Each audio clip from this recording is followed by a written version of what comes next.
오늘 우리가 함께 볼 하나님의 말씀은 사도행전 9장 19절부터 22절입니다. 사도행전 9장 19절부터 22절까지 말씀을 제가 봉독하겠습니다. 19절입니다. 음식을 먹음에 강건하여 지니라.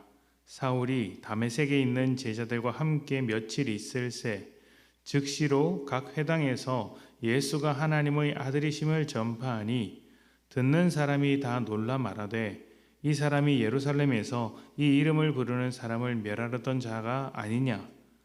여기 온 것도 그들을 결박하여 대제사장들에게 끌어가고자 함이 아니냐 하더라.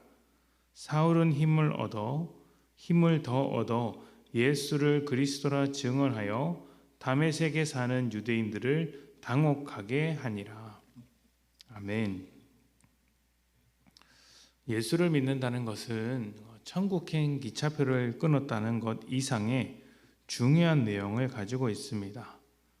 여러 가지 내용들이 있겠지만 그 중에 하나가 영원에 대한 안목이 생겼다는 것이죠.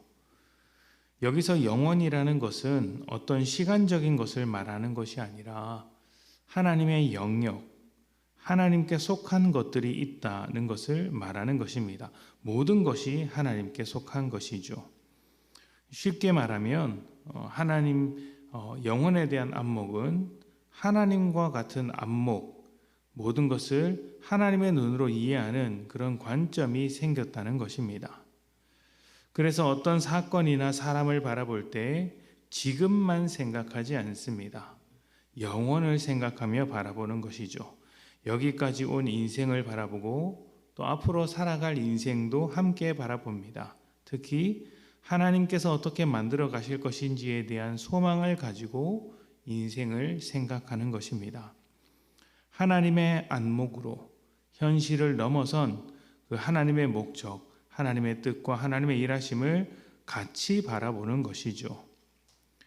영원에 대한 이러한 안목은 가치도 달라지게 만듭니다.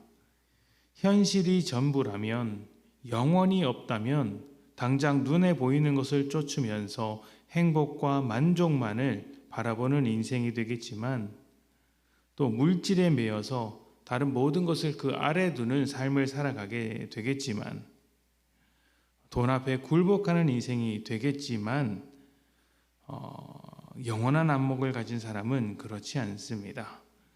모두가 아닌 것처럼 말하지만 사실은 모두 현실이 전부인 사람 모두 그렇게 돈 앞에 굴복할 수밖에 없는 것은 당장 눈앞에 보이는 삶이 전부이기 때문입니다. 만약 그렇게 하지 않으면 현실이 너무나도 비참하기 때문에 돈을 쫓아가는 것이겠죠. 그러나 영원에 대한 안목을 가진 사람은 당장의 행복이 아니라 영원함에 어울리는 가치를 쫓아 살아가게 됩니다. 하나님께서 기뻐하시는 삶이죠.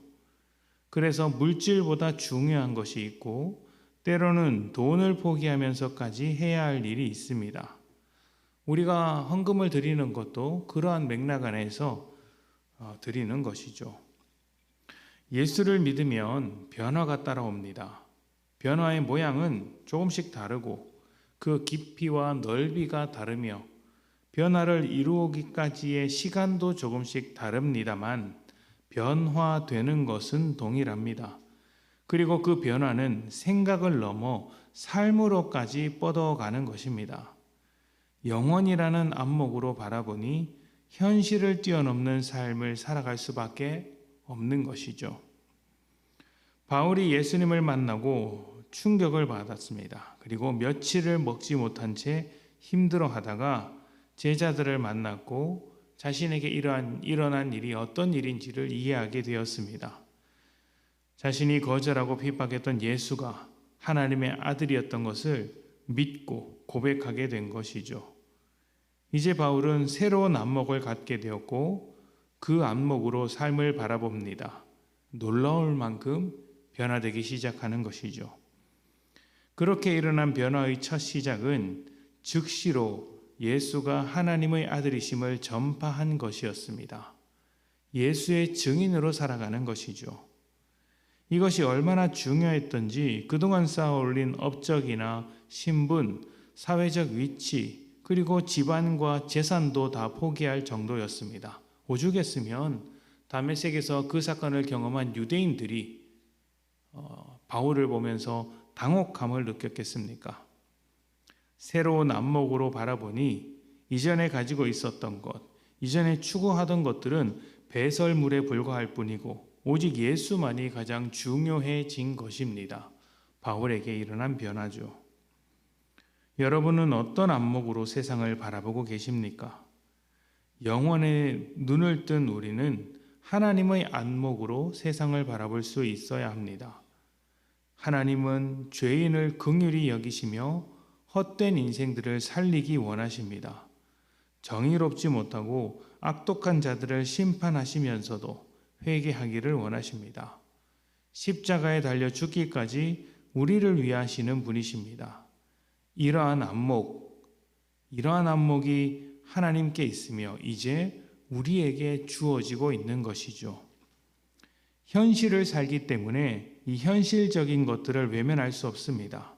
지혜롭게 현실 안에서 살아야겠죠. 그러나 하나님의 안목이 현실을 다스려야 합니다.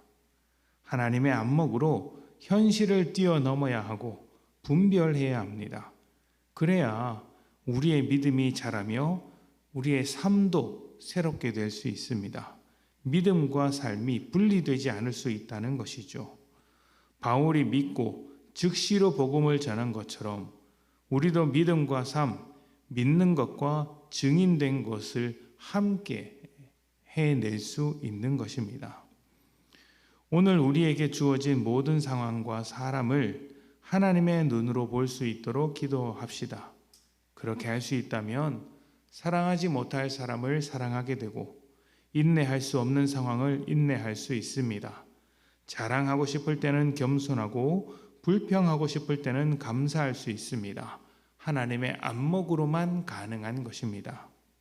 하나님의 안목으로 모든 것을 새롭게 바라볼 수 있는 복된 성도님들이 되시기를 축복합니다. 함께 기도하겠습니다.